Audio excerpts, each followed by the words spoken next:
on worɓe rewɓe nanoɓe fulfulde wono woɓe jooɗanne kettino kibaruji amin sous télévision o wakkati assalamu aleykum e moɗon kori on ñalli e jaam ndelle mi fuɗɗiri indi Allah jaam hinne kuuɓuɗo jaam hinne kerriɗo yettore lamɗo wodani eyyi kibaruji meɗen hannde ɗemin jogui fammin kolito on aranen Allah fo min kalan haala saɗɗa wonno keɓaɗo fa hannde ɗi gallure ɗum wonno puytanga e dow banggal ñibde ɗum wonno abattoir puytenga ko wona ɗum fa hannde min gara min jettina ɗum wonno kibaruji amin e haalde fa hannde dokkal ngal sukaɓe l'école ɗum wonno nokkure wiyetede Gampila gaɗana ndelle sakiraɓe am worɓe rewɓe nanoɓe fulfulde onon woɓe jooɗane kettino kibaruji amin bisimilla moɗon e hettinaji kibaruji suudu télévision o e o wakkati ndelle suudu baba keɓon famde guille duuɓi 5 hikka hono projet ñibde ɗum wonno abattoir gallure ɗum wonno puytenga ina heeɗa sanne amma keɗon famde suudu baba hono saɗormaji keewi ɗon sanne fawana heese ndelle saabi rafi pamtiral fa hande to nokkure to projet on ɗum wonno to abattoir on jeeyi ñiɓeɗen heɓaka ndelle ɗum laatake saɗorma sanne Allah e majjum keɓon famde suudu baba nilaɓe amin suudu jeehi suudu télévision jeeyi fa darwa ɗum e wonno ko saabi ɗum e wonno ko saabi fa hande ko ñibdi ɗum wonno abattoir o waɗaka en kettino ndelle nilaɓe meɗen Boukary Wodirago o tanga kafando e tawte fa hande Oumarou Tamboura fa hande to wonno to nokkure gollete ne ñiɓete rafi pamral muɗum woni ɗo ɗum wonno abattoir puytenga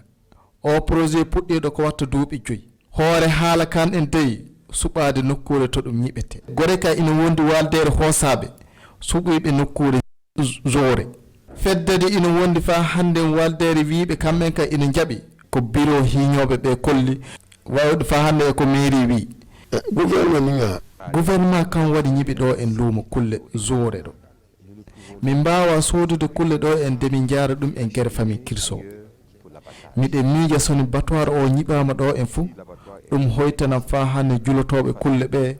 hoytanan hoosaɓe woodi hoytanan doctoroɓe kulle letol men dat kane technicien ma han wa an yapti to wirti neba can to gilesi ja taba technicien ɓe kamɓe ngari ndaari nokkuji 3 ɓe mbi abattoir o ina hani towtirde wuuro ko watta hono kiloji 5 woodi nokkure nde ina hani tawdede hectare ji 4 yaade 5 gaɗa komin daari haddu nokkuji 3 ɗen e fof o nokkuwo Nipogo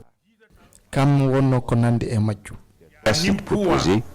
sur le site de Nipogo qui répondait au mieux les critères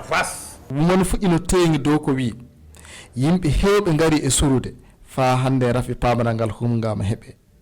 torla majjum ko ɗum saabi to ceede ɗen ƴuurata fa nokkure nde ñiɓe toon hanteke joni ka telsani leydi Burkina e wattude ceede o projet gaɗo milliards ji 2. S'il n'y avait pas eu ce blocage là, les 2 milliards que coûte ce projet là auraient été financés par soni wona saabe rafi pamaral ngal wonno milliards ji 2 ɗi projet o ƴamata ɗi fuu o leydi Danemark kan wattanoɗo hooreji leydi ndaari yiɗi moƴƴere o projet hooji aadi fa tawi leydi Burkina Faso kan wattata ceede e ñiɓugol nokku ley hawrinde yimɓe ndewgu ngu fof premier ministre noddi yimɓe conseil régional yimɓe province Kuuritenga e yimɓe fa hande commune Puytenga tinno pamre e dow oɗo saɗɗa sani wona noon perdan projet o Banfora hokke o une solution à ce problème là au risque de le perdre au profit de Banfora e dartude fa hande no ɗum haniri yawenede conseil municipal kamɓe ka hooƴi ɗum fu rewndeke joni ɓe cuɓeke joni o ka ko bureau hiñoɓe ngari kolli ɗum ndaaruɓe nokkuji 3 ɓe nous avons convoqué un conseil municipal voti hiɓere Nipogo 6 voix contre 18 le village de Nipogo ko maire o holli o wi joni ka gollal ngal fu ngal wari etilade sa projet o wiyama yaara golle on yeeso faysi rafi pamra ina woni ka yimɓe Puytenga fu ko jeelato handen jiiya abattoir o ina ñiɓa ka baddal ngal koye sani wona jooɗo ɗon sani wona ɗon fuu abattoir o do kamdu ko hewtiti luumo kulle ngo hewtitoto ngo luumo kulle ñiɓirago ko watta million ji 250 gollatake han saabe rafi pamral hakkude yimɓe golloɓe ayo fofo maɗa Oumarou Tamboura ndelle jaren fa hannden yewtere ɗum kibaruji meɗen yaade yeeso joni o suudu baba en kaltano haala ɗum wonno waldere sukaɓe daranide fa hannden no watta ɓe fina tawa meɗen yaara yeeso e sukaɓe gaɗi ɗum wonno ñalowma kam wonno ko ɓiyete ñalowma fa hannde jaren yeeso ndelle keɓon famde suudu baba yo ñande 16 fayi 17 nden fijirde nden joƴinte nden joƴina ndelle ɓe joƴinana fa hannde fijirde nden heɓe ɓe jaara ɗum wonno fina tawa meɗen yaara yeeso noon du watta fa hannde fa gurdam ɓikko adama en du jaara yeeso ndelle fa paamon fa hannde no wono ɗum ƴaari min noddan nilaɓe meɗen kam wonno hawruɓe e fijirde nden Haruna Kabore e tawti fa hannde Ibrahima Sanu e Umaru Tamboura. pamral e gondal lobbal kam laati hoore haala ɗiɗo golleji hawrini dido ɓerde wiyetene ñalande jaaren yeeso ina noddireedu fa hannde ñalande leñi golleji ɗi fu on tanama haddu yimɓe fof. C'est que tout le Burkina recherche aujourd'hui, c'est ramener la cohésion sociale. Ko Burkina dartata hannde nde wo wartirde pamral hakkunde yimɓe ndelle sukaɓe kayeɓe ina jeeyi natude gollal ngal fatenga sabu haalde haala pamral wona leñol gotel tan noddete ɗum e saabide min noddi haddu leñi fuu famin badda dow lawol fina tawa. Qu'on discute sur comment ramener ça à travers la culture que nous promouvons. E dow ndeɗo ñalande fina tawa pula ko kam ƴefta e hollude fa hannde kaɓitirɗo muɓɓe ndelle théâtre e fa hannde baddal hakkunde yimɓe ɗum e fulatake gollal ngal. L'idée est vraiment louable. L'idée haqqillo ngo ina wooɗi sanne miɗe seyidu fa wooɗi sabu de wo noddude yimɓe e dow mboɗirka ngal gollal ina haani neɓude. ça devrait aller un peu plus loin. Nous sommes en train de perdre effectivement un certain nombre de valeurs. eɗen goni hannde e peedude ko teddi e meɗen wo ɗum saabi dey fina tawa min kooƴi ɗum fa tawe walla en ummisoro ɗen e dow filade jaam e ndenako. Relever ces défis de paix et de sécurité. haddu balɗe ɗiɗi tore filade fa hannde ƴettude jaam e gondal lobbal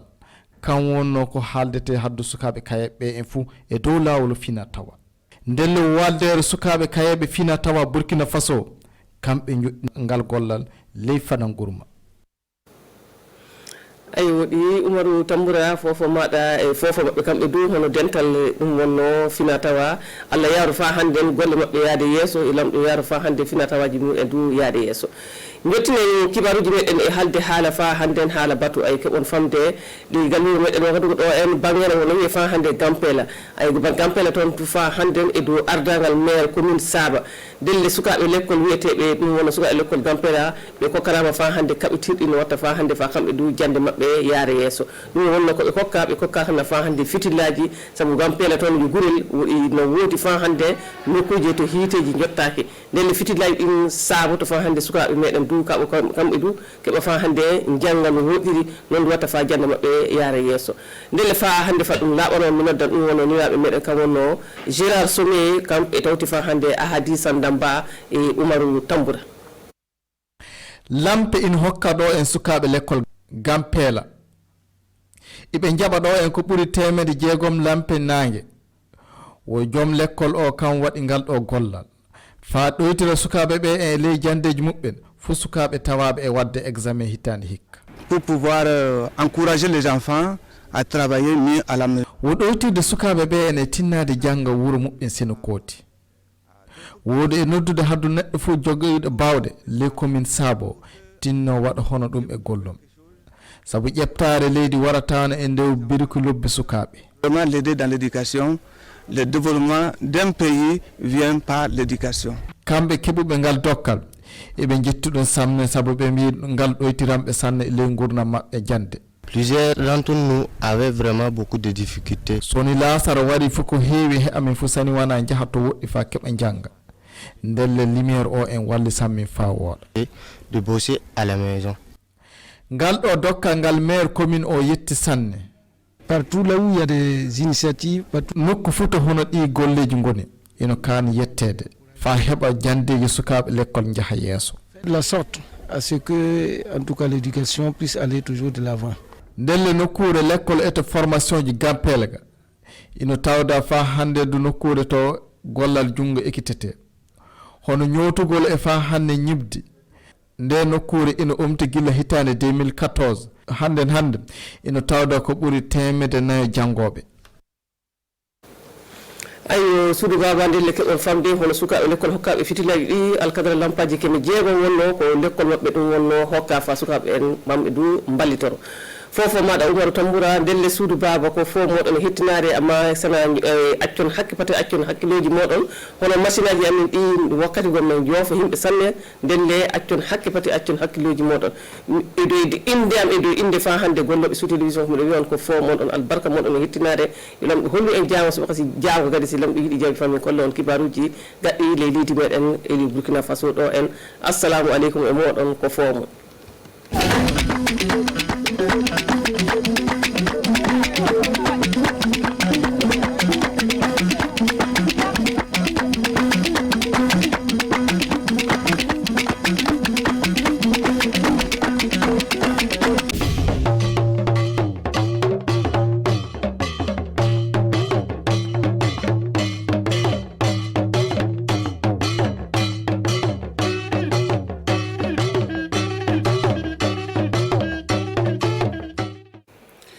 poitenga ko romebo simbe zule sport en yumunu la wotone fadangurma zemsin tabrare vuyemen tabrare yere yagan yeso inna babasa no wakane bangetia nasar sautigri se singri yom vekar kiura simpisi la tamba nanto antar la simpista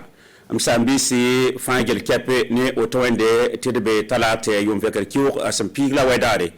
ya sida aria yu manu wotone 10% tanken atwa tiyo boyo poela wotone se men ko rome bo poitenga sintan runa te ginin gitsin gida pa me nangi bumeninge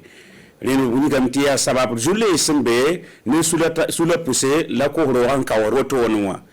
baram dat man ka baram dat tilikane ya boin kitia wotone zule ramen ya boin aria yir kan sala tonde tumnanta sembe ten ko rtb dembe ten ko rozen comme na oria nan ken ko ken ya nan to mana vai so tum ya mbang ya boin gidi yo ma yo pe ko rogo ko ram dat kya ne barat ni ngolo ko den kiot bim kom ti keti ya si aria bukari wetrago ne tanga kafando nkenge et pam venam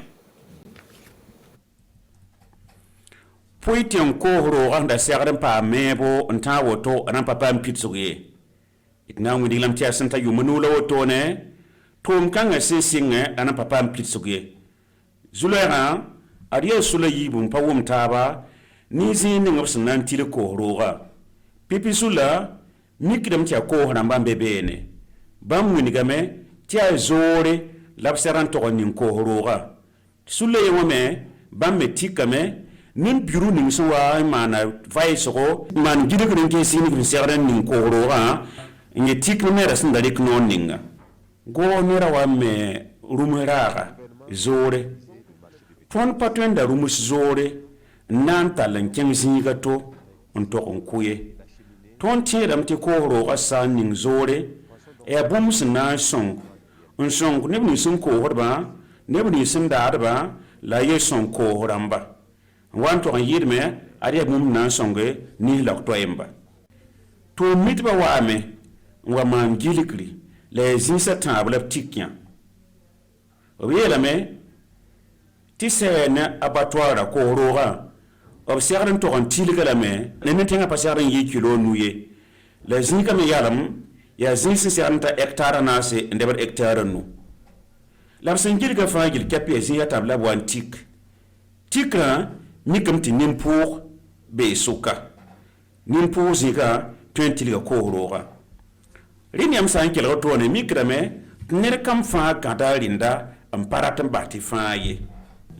ti zule ga ya ligidning sinda nan yisi an to am piristomda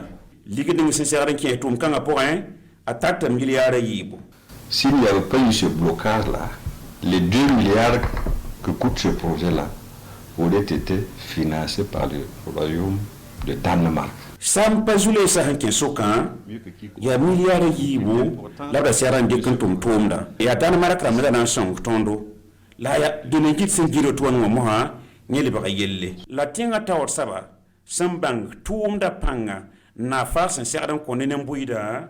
bam weni kam te tumda nan pama pitsku labnan tikene Burkina Faso monda an togo me ko roga ya bang te premier ministre wa pam seka nintinga kwamba amana bole ne conseil régional Kuritian province Nimbuido, la Puitian Nimbuida, Adia Waziba, Tobzind Mahiam Tingre Sohe, un tour will real kanga. Obsanan tak rotone, Nayi Wampera pour Mossa, Obnanki Comer Pora, Balaptendika two nora Dantum Puitenga, and Toraning Banfora. Reni Kanga Sinde Roton Moa,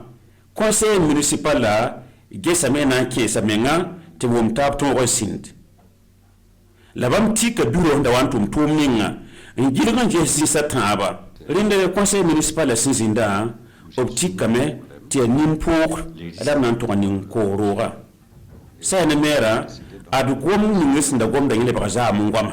gom da same apa ma ziga nan til korora ren poeten ne mbura tara tiep hakika tir kan na sampa managre korora sampa mtilgri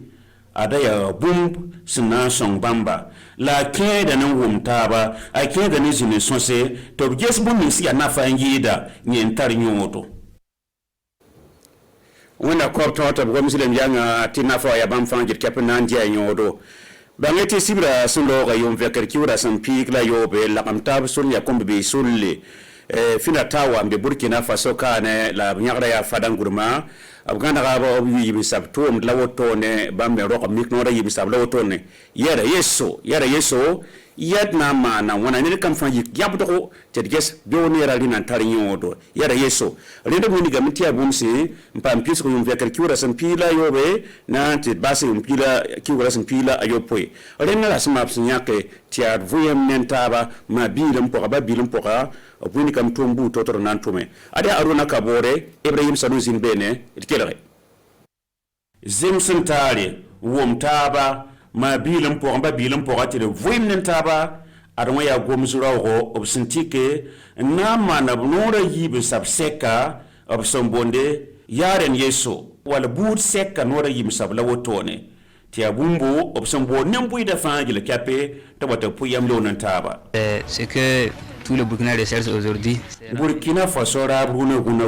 jules ni simbewa bilton ndok yel kansa wum taba zemsen tare to ronken rini ya bum singa tikri ni Burkina Faso kombisa to 15 menga la meton kanga ton patun tik buda yembriye ya rin kitit buda fangil kape tir wat lagam taba on puyam lo nan taba on sonnen taba tia kodum sekla wotone ça sont ensemble et qu'on discute sur comment ramener ça à travers la culture que nous promouvons daran kanga sunton yetia sinimi sa kodum dram menam telo la wotone bangetum nan tundgame umunektedo tiat dam labna mana soso buto tore tinembure na wotonli nyodo. L'idée est vraiment louable. C'est un tarskanga aya tarsongo et sincère d'empiré la vie cause ta kenk taure nintum kanga da bolle sincère tinembure da fan kesemenga tum kanga kenk taure ti toron pam dia nyodo. Nous sommes en train de perdre effectivement un certain nombre de valeurs. Et ça, en tout cas, le chronogramme nous est culturel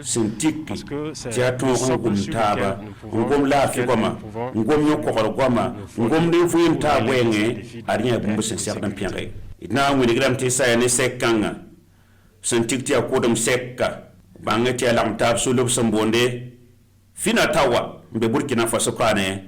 Ntiusa fina tawa fofo nyalo gem ina kila mbasa no wilkam to ambassador kibaya tisa ya ne seka nanti gmzama wora kane bangeti absambonde fido ya nasar sawa tikla wotone ya bom sensenga de yom veker kiura sen pistila tabo nanti tara kiura sen pista rinna yi wora kane la sen kenen tunga rawlo obola kiba kitba na huni go fido ya tomda na kenre bum listen nan kien po onwa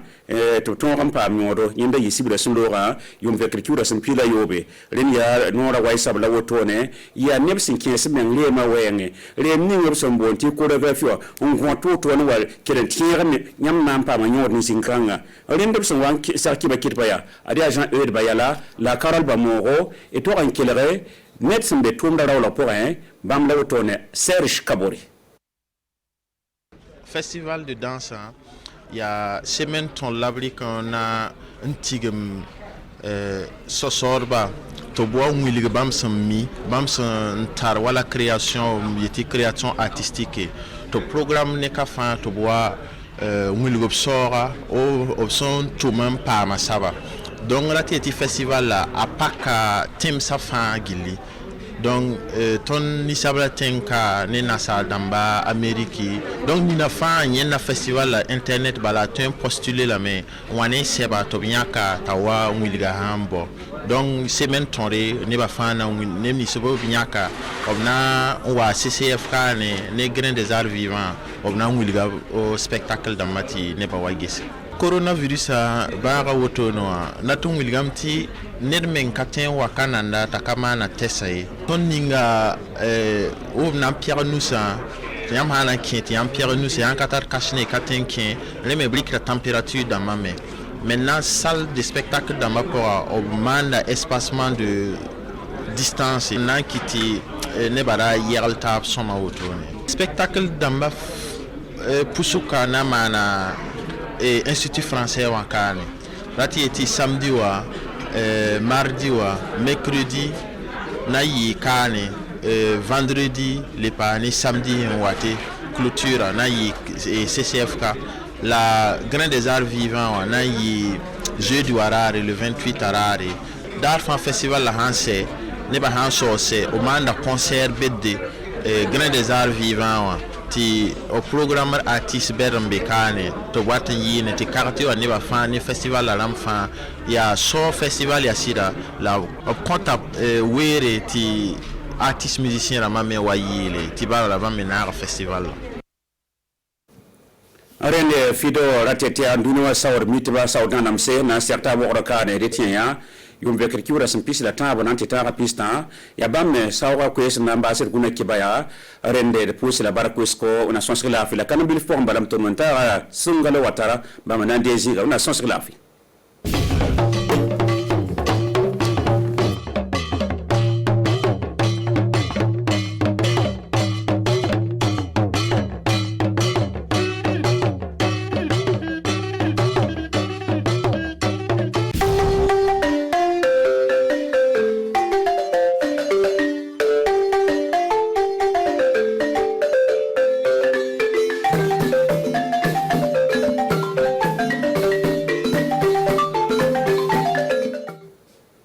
kaseka ko da do yogono ndo min kera sabe ni dombani na o yidosi kaseka fle musoka josra seka soro chodi anga fasoka sigi konnena kanyasi kata lakanda baliane ani here baliane sigino anga jamana konnena o to dore o yi jokulu kerbe kaseka bo frafina jamana be kaseka no nyogonje bani sigi wagadu konnena mi kanyasi kata fada o lu kera sabe e wa kaseka fle jokulu sigira o seka min ke sabe kaseka to e wa beme seka sigi anga jamana konnena chugomne o yi chatristrota ani kluncha ma kaseka fle jokulu seka sere chugomne sara yoso o yi wa jokuli mun na kaseka o heresigi mbalma Burkina Faso tourism kan mo auti rosi abaka jabaran so kabni aka fabara wagadu anga bika klifa foriba o klingle bella gele mi bi arabado min bena anga janvier kalo klitan ani konoto masa wafla ani mo ani kli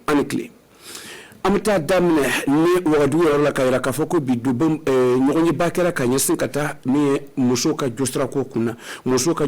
kuna katabla ni wakati mina ambale mi la kana bale ka se ere bale yastigi anga jamana konnena o se ko kan ni tado chugodi jamu ni kala konnena ay muso se ka kawal juma dostoro ka se ka to herebe se ka sigi anga jamana konnena ani o kawal jugulo se ka bo anga jamana konna ka se ka famere ka nongba kuda ani madame Kabaro Rosalie o liti anka chide ulon to wala o emisoro kada Mariam Lamzana ankolaje bi sokoma dani réunion o basi ni be ko flalera santemani novembre la antu anyeni anga deme ba do fe ko ka se ka andeme anga se ka baradeni flake baradeni flanu ayre ya lonko asangi mugandure ni jamana be yon kumbe peke evejin ni eshine kata muso ka kuna sirifle mule bise ka ke muso ka kuna siri ka se ka nyenabo afan bera kenya fan fe barako fan fe hamna ko bi muso da yoro kuna siri nun ka bo donc asam wan dure gouvernement ani awre jamne law ani awre mun bi baraka ni moyi an bayan bolo dunko barada kan se ko ke donc salon mo to ka kan nyon skoro Faransi ni Mexique pour que ka taa filɛ nin san 25 la mun le kɛra lafiya musow ka lafiya fan fɛ mun le tora ka kɛ donc o ko ma se ka ɲɛnabɔ o sababu juguya kɛra mun ye banaba min donna an ka jamana na min ye covid-19 ye donc mais covid-19 ma a bali mɔgɔw ka jamana kɔnɔ u ka baara kɛ an fana y'a fɔ k'an bɛna filɛ an bɛ se k'an kunɲɔgɔn wele cogoya min na an kana sigi ka filɛ gouvernement ye min kɛ min ka ɲi min man ɲi an bɛ se ka gouvernement ladi cogoya min na a k'anw fana ka kan ta donc k'an y'o kɛ novembre tɛmɛnen na bi ta an y'a jateminɛ ko a b'a lɔn ko depuis san 5 tɛ man kan ka ca an ka jamana na mɔgɔ kolon dɔ nana k'an ka sigiɲɔgɔnya ko gɛlɛya donc yan musow de fana olu le sɛgɛnnen b'o o baara nin na n'i y'a ye ko lafiya tɛ yen musow fana bɛ sɛgɛn donc an y'a jateminɛ an bɛ se ka kunnafoni jumɛn le filɛ an ka musow yɛrɛ dama an kana sigi k'a filɛ ni bɛn tɛ jamana na ni sitana ka ca jamana na a gwɛrɛgwɛrɛ ko ka ca jamana na a sɛgɛn jumɛn de bɛ se musow fɛ an bɛ se ka mun le kɛ pour que ka gouvernement fana hakili jigin a ka sariya la a ka kan ka min ta ka musow fana sutura nin gbangba nin cɛ ma. Jara min ye sɔn o ye jɔkulu olu sigini filɛ nin ye fada kɔnɔna na olu bɛ baara kɛ baara min olu ka kɛ yɛrɛma jɔkulu ye ka se ka to adamadenya bɛ se ka sigi cogo min ani jigisɛnya bɛ se ka sigi cogo min ani sigiɲɔgɔnya bɛ se ka sabati cogo min anw fɛ faso kɔnɔ olu kosɔn olu kamalen o y'o kan kɛ kelen ka se ka jɔkulu min bɛ sigini bɛ fada mara la o k'o kan kelen ka se k'o bolo fara ɲɔgɔn kan ka se ka fili kɛwale jugu min sigini an ka jamana kɔnɔna na an bɛ se k'o labɛn ka bɔ cogo di kabini wa fada mara la an ka ciden min yɔrɔ Adama Kabore ani Ibrahima Sanu olu ka seri fili fada ɲɔgɔn ye ba sigira ka ɲɛsin ka taa bɛn ani jigisɛmɛko kunna an ka jamana kɔnɔna don o ye walada bila min kan o filɛ nin ye min taalen don ka taa bila a sigiko filanan nin ye ka ɲɛsin ka taa kɔ o bɔra jɔkulu min fɛ o ye Joaren Yeso o b'o wele ko min ayiwa kɛyɛrɛma jɔkulu ani sigiɲɔgɔn ka jɔkulu donba olu sigini filɛ nin ye o y'o fereferɛ datigɛ jamakulu ye a yɛrɛla k'a fɔ ko Burkina Faso dɔ an b'olu laɲinina min ye ka se ka to bɛɛ ani adamadenya bɛ se ka sabati cogo min na olu y'a ka o yɔrɔ mara kamalenw o bɔra jɔkulu kɔnɔna na ka se k'u ka welekan bɔ ka se k'a to ɲɛtaga ka se ka sɔrɔ cogo min na sigiɲɔgɔnya ani adamadenya sabatiliko kunna olu y'a ka ayiwa o ye jɔkulu kuraw wele ka se k'o fara o kan min o ka se ka sigiɲɔgɔnya sabati o ni ɲɔgɔn cɛ olu ka sɔn o ye hakilifali kɛ ka taa bila o kɔrɔlɔnko kan jɔkulu mun sigini bɛ o yɔrɔ mara la o don kɔnɔna na kɔrɔlɔnko sera ka se ka bila sen kan don ka bɔ ayiwa jɔkulu yɛrɛ ka kɛwale ko fanfɛ an'u ka baara sɔn u y'o layira mɔgɔw kan ka bɔ cɛtiri sira fɛ ɲɔgɔn ye ba sigila ka ɲɛsin ka taa o walada ninnu kan ni miliyaba nin don o ye fɛnba ye ka se ka to kunkɔrɔta ka se ka sɔrɔ adamadenya bɛ bɔsila an ka jamana kɔnɔna na o ka se ka kunnafoni ɲɛnaman di jango ayiwa adamadenya ka se ka sigi kana fasodenw o ni ɲɔgɔn cɛ min ye danbe ye a kana tunu caman bɛ baara kɛra jango ayiwa danbe n'o ka se ka tunu olu yɔrɔ kɔsɔn don o yɔrɔ kamalenw o baara kɛra ka bɔ kɔrɔlɔnko sira fanfɛla la jango danbe min b'an fɛ an ka se ka kunkɔrɔta sɔrɔ a ka se ka to hɛrɛ ani lakana ka se ka sabati an ka jamana kɔnɔna na tile fila kɔnɔna na don olu ye hakilifali kɛ ɲɔgɔn kan ka taa bila hɛrɛ bɛɛ ani adamadenya bɛ se ka sabati cogo min na ka se k'o wangoya mɔgɔ o yɔrɔ fan fɛ ka bɔ kɔrɔlɔnko sira fɛ olu kɛ sababu ye ka miiriya ba nin sɔrɔ ka bɔ jɔkulu min o bɛ wele ko kamalenw ka jɔkulu min sigini don o bɛ wele ko Finataw Burkina Faso an bɛ bɔ fata ka na an jɔ sani an bɛ don wagadu kɔnɔ na ka se jɔ ganpela ka se ka faamuya o yɔrɔ la ganpela min ye bololabaara kalanso min bɛ la ka ɲɛsin ka taa menuisiya fan fɛ ani mɔnsɔnya fan fɛ olu kalanso kɔnɔ na kalanden 400 olu bɛ lɔnniya ɲinina o yɔrɔ fan fɛ la nka o ka degun min ye ka ɲɛsin ka taa yelenko fan fɛ la olu kosɔn o ka ekɔli ɲɛmɔgɔba olu ye hakili sɔrɔ ka se ka lanpa 600 ka se ka o sɔrɔ k'o di u denmisɛnninw ma o ka se k'o ka dɔ fara o ka lɔnniya kan ka se ka faamuyali kɛra don Gérard Somé ani Ahadi Sanaba olu cɛ an ka cidenw don tɔgɔ la nka ne lo kɛra sababu ye ka se k'o labɛn an k'o lajɛ Gampela kuran yelen filɛ nin ye ka di o yɔrɔ denw ma mun o tɛ dɔwɛrɛ o y'o yɔrɔ ka kalandenw ye Gampela ka kalandenw o filɛ nin ye o ye lanpa 600 lo sɔrɔ ka ɲɛsin ka taa tile kuran yelen sɔrɔ fanfɛla la o kalanso na don o denmisɛnnin caman bɛ kuran yelen to ka so kɔnɔ jango ka se k'o ka kalan kɛ ka ɲɛ ka se ka dɔ fara o ka lɔnniya ka don caman o bɛ danfara kilasiw kɔnɔna na olu kosɔn nin jɔkulu nana ka se k'o denmisɛnninw ka se k'o cogo dɔ la o ka se ka baara kɛ ka ɲɛ kosɛbɛ o ka so kɔnɔna na sabu kalanso kɔnɔna na kuran yelen bɛ nka o ka so dawla ana ko ko daw kolna e wa kuran yilunti wala ka jokulumi ni wala ka duguseni sigini flini sabaka ko da kolna do uluna na kaseka ni miliyan so kaseka ni lampanu kaseko tlanga di demsenuma jamu yirwali kaseka do anga jamana ko na kata kalangulu stra famfe mu yebo yana so ko lunu son de lo kusebe sabu ne nan man balo bo ulu senkoro kono la ulu tumo bo kata e wa kalanke sufe o ka bo ka su kata kuran yilu jukura nga ni lampanu dinu uluma abana kesobe kaseka kuna wulu do uluma uluna gele ya chamo bo ulu senkoro ka yensen katoka obana kesobe utna tayoro jan kata kalanke wera ka foko ni ay wa uyu bunyane karaman soro mi yoro mere akwali no son de la kusebe momo kesobe kaseka ka kalandun de alebo fu kusebe ni milia ban no tumse ka jensen faso don kilingin bella gelen fa ane kalanso to la anfe faso konana abana kesobe kaseka nyatra di anga kalanso ma gampelaka ay wa kalanso banido ka yensen kata demsenu ka bulla barako fanfelo do wera ka foko demsenu mu ay wa bunyane karaman soro yoro fanfe o ka lonya tanu kata blamin kan o ye kalame blara kata ay wa kalane ko fanfela la ane manson ko fanfela la yoro fanfela la o yo ka kalanso da ile kabnisa wafla ani tan ani nani bidon na kalandin keme nani do bo o kalanso kono o lonya nyina kata mansonya ani tayara fanfela la mbalan burkina faso tourism kalba amanga bika kuna fuli kuna chante nala isini ranamba soro fofo ani sini wakati kile nafana ni kuna fuli ware au kile ni be ani ci akala jella antli